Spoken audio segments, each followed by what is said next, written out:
ایک دفعہ کی بات ہے کہ ایک چھوٹے سے گاؤں میں ایک آدمی رہتا تھا۔ اس کے گھر کے پاس میں ایک پہاڑ تھا جہاں پر وہ ہر روز صبح جاتا تھا۔ اس پہاڑ پر وہ تھوڑی دیر کے لیے بیٹھتا تھا، پھر گھر واپس آ جاتا تھا۔ ایک دن وہ روز کی طرح صبح صبح جا رہا تھا۔ پیچھے سے اس کا چھوٹا سا بیٹا آیا۔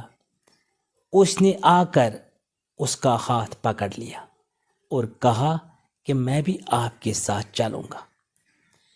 اس نے پہلے اس کو بہت سمجھایا اور منع کیا اور کہا کہ جس راستے پر ہم جا رہے ہیں وہ بہت ہی چھوٹا ہے اور چڑھائی بہت زیادہ ہے، تو تم میرے ساتھ نہیں چل پاؤ گے۔ لیکن پھر جب اس بیٹے نے ضد کی، اس کا باپ مان گیا۔ دونوں پہاڑ پر چڑھنے لگے۔ باپ نے بیٹے کا ہاتھ کس کر پکڑ لیا تھا۔ لیفٹ سائیڈ میں اونچا پہاڑ تھا اور رائٹ سائیڈ میں گہری کھائی تھی۔ راستہ بہت ہی تنگ تھا اور وہ پہاڑ کی چوٹی تک پہنچنے ہی والے تھے، تبھی راستے میں ایک بڑا سا پتھر آیا۔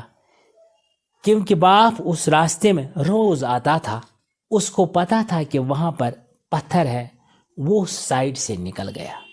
لیکن جو بیٹا تھا اس کا دھیان کہیں اور تھا، تو اس کا گھٹنا جا کے اس بڑے پتھر سے ٹکرایا۔ تو پھر اس بچے کے منہ سے ایک چیخ نکلی، آہ! جیسے ہی اس بچے نے چیخا، اس کی آواز ان پہاڑوں میں گونجنے لگی۔ اس سے پہلے اس بچے نے کبھی بھی اپنی آواز کی گونج نہیں سنی تھی۔ اس کو سمجھ نہیں آیا کہ کیا ہو رہا ہے۔ وہ اندر سے گھبرا گیا۔ اس سے لگا کہ شاید کوئی ہے جو چھپ کر کے اس سے دیکھ رہا ہے اور اس کا مذاق اڑا رہا ہے۔ پھر اس بچے نے بولا، کون ہو تم؟ جب بچے نے اس گونج کو سنا تو اس سے غصہ آ گیا۔ کون ہے جو میرا مذاق اڑاتا ہے؟ اس نے غصے سے کہا کہ میں تمہیں نہیں چھوڑوں گا۔ پھر جب اس نے اس گونج کو سنا وہ گھبرا گیا۔ اس کا باپ سمجھ گیا کہ کیا ہو رہا ہے۔ اس نے اپنے باپ کا ہاتھ کس کے پکڑ لیا اور اس سے پوچھا، کون ہے یہ جو مجھے اتنا تنگ کر رہا ہے؟ کون ہے یہ جو مجھے اتنا ڈرا رہا ہے؟ تو اس کا باپ تھوڑا سا مسکرایا اور انہوں نے کھائی کی طرف دیکھا اور زور سے بولا، میں تم سے بہت پیار کرتا ہوں۔ یہ سن کر وہ بچہ حیران ہوا۔ اس سے سمجھ نہیں آیا کہ یہ کیا ہو رہا ہے۔ وہی انسان جو اس کا مذاق اڑا رہا تھا اور اس کو تنگ کر رہا تھا، وہ اس کے باپ کو بول رہا ہے کہ میں تم سے بہت پیار کرتا ہوں۔ تو باپ نے بیٹی کی طرف دیکھا اور سمجھ گیا کہ اس کے اندر کیا چل رہا ہے۔ باپ نے دوبارہ بولا، تم بہت اچھے ہو۔ یہ سن کر اس کا بیٹا بھی تھوڑا سا مسکرایا، اپنے باپ سے پوچھا کہ یہ کیا ہو رہا ہے۔ پھر اس کے باپ نے اپنے بیٹے کو سمجھایا، یہ جو آواز تم سن رہے ہو نا، یہ کسی اور کی نہیں، یہ تمہاری آواز ہے جو کہ پہاڑوں میں گونج رہی ہے اور تمہیں اپنی ہی آواز سنائی دے رہی ہے۔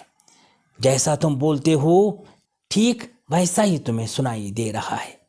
اگر تم غصے سے کچھ کہہ رہے ہو، پلٹ کر جو آواز آئے گی اس میں بھی غصہ ہوگا، لیکن اگر تم کچھ اچھا کہہ رہے ہو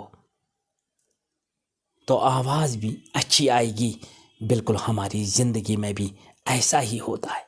جیسا تم اپنے دماغ میں اس زندگی کے بارے میں سوچتے ہو، یہ زندگی تمہارے لیے بالکل ویسی ہو جاتی ہے۔ اگر تم اپنے من میں اپنے آپ کو بولتے رہو گے کہ میری زندگی بری ہے، تو تمہاری زندگی سچ میں بری ہو جائے گی۔